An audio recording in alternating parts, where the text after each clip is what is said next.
अस्सलामुअलैकुम। अच्छा, वो टॉपिक का नाम है थायराइड ग्लैंड, जो कि बहुत आसान और सिंपल सा टॉपिक है।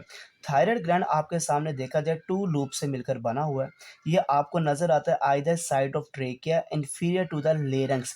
जो आपकी सांस की नाली है उसकी इंफीरियर और ट्रेकिया के लेटरल साइड पर आपको, या आप कहते हैं साइड के ऊपर ट्रेकिया के जो नज़र आता है, आप इसको नाम देते हैं थायराइड ग्लैंड है। Thyroid gland basically 3 active hormone को सिक्रेट करता है। एक का नाम T3 है, एक का नाम T4 है और एक काल्सिटोनिन है। T3 का पूरा नाम ट्राई आइडोथायरोनिन है।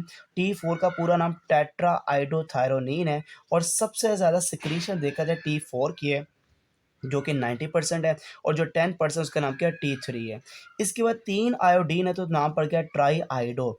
इसके पास 4 आयोडीन का मॉलिक्यूल है, इसका नाम पड़ गया टेट्रा आइडो पड़ गया। और जो मेजर हार्मोन जिसको नाम दिया गया है वो T4 है, जिसको थायरोक्सिन भी कहा जाता है। T3 और T4 दोनों मिलकर इकट्ठा काम अदा करते हैं और इनका काम है इंक्रीज करना बेसल मेटाबॉलिक रेट, आपका मेटाबॉलिज्म रेट को तेज करना, ग्लूकोज की कैटाबॉलिज्म, ग्लूकोज को बहुत तेजी के साथ तोड़ना, इंक्रीज करना सिंथेसिस ऑफ कोलेस्ट्रॉल, लीवर के अंदर कोलेस्ट्रॉल की ज़्यादा सिंथेसिस करवाना, इंक्रीज करना डेवलपमेंट नर्वस सिस्टम, आपका जो नर्वस सिस्टम है फीटस के अंदर, बच्चे के अंदर, उसकी डेवलपमेंट करवाना, इंक्रीज करना ग्रोथ और मैच्योरेशन ऑफ स्केलेटन, आपका जो स्केलेटन है उसकी ग्रोथ और उसको मैच्योर करना, ये T3 T4 का फंक्शन है।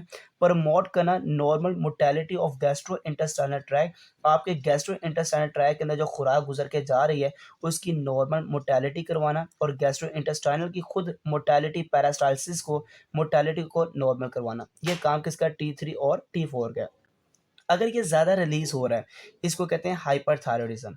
और अगर T3 T4 कम रिलीज़ होगा, अंडर सिक्रेशन होगा, तो प्रॉब्लम कौन सी आ जाएगी, हाइपोथायरॉयडिज़्म है। अगर ज़्यादा रिलीज़ होगा तो एक बीमारी है जिसको ग्रेव्स कहा जाता है, ये आपको हो जाती है। इसमें मेटाबॉलिक रेट बहुत ही हाई हो जाता है। ग्रेव्स के अंदर आपकी दिल की रफ्तार बहुत ज़्यादा रैपिड और इर्रेगुलर हो जाती है। आपकी सांस लेने की रफ्तार बहुत तेज़ हो जाती है। आपका बॉडी टेम्परेचर बहुत ज़्यादा बढ़ जाता है। आपको पसीना और वेट भी काफ़ी ज़्यादा आना शुरू हो जाता है। एक्सोऑप्थेल्मिक, आपकी जो आई बॉल है, आपकी जो आँखें हैं, ये भी क्या हो जाती है बेटा, बड़ी होना स्टार्ट हो जाती है। तो ये भी एक आई बॉल काफ़ी ज़्यादा बाहर की तरफ निकल आती है, एक्सोऑप्थेल्मिक हो जाता है। ये बेटा कहाँ होता है, ग्रेव्स के अंदर।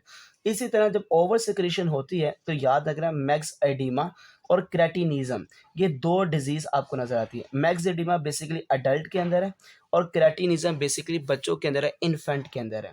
अच्छा, अडल्ट की जो मैक्स एडिमा है इसमें होगा क्या? पहला पॉइंट, आपका blown hypothyroid syndrome, full blown hypothyroid syndrome हो जाता है। क्या होता क्या है इसमें, ये मैं आपको बताना चाह रहा हूँ।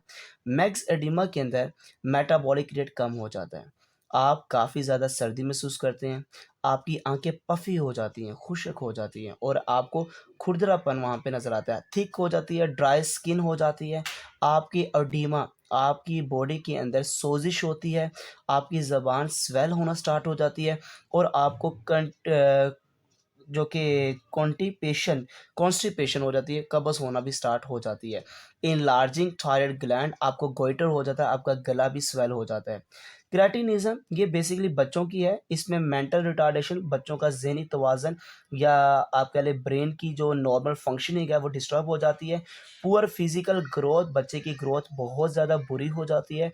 डिले प्यूबर्टी, जो बच्चा बालिग है वो बालिग होना काफ़ी डिले हो जाता है, मैच्योर होना काफ़ी डिले हो जाता है और प्रोपोर्शनेट हो जाता है बॉडी साइज़ और बच्चे का जो साइज़ है वो भी डिस्टर्ब होना स्टार्ट हो जाता है। इसी तरह एक हार्मोन है, जो लास्ट हार्मोन है, कहता है काल्सिटोनिन, थायराइड ग्लैंड का। ये बेसिकली रिलीज होता है under influence of excessive calcium level in blood.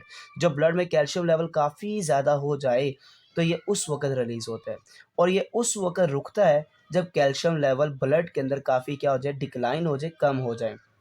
इसका फंक्शन क्या है?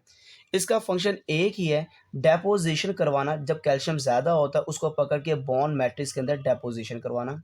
इनहिबिट अब्ज़ॉर्प्शन, इंटेस्टाइन के अंदर कैल्शियम के अब्ज़ॉर्प्शन को रोकना।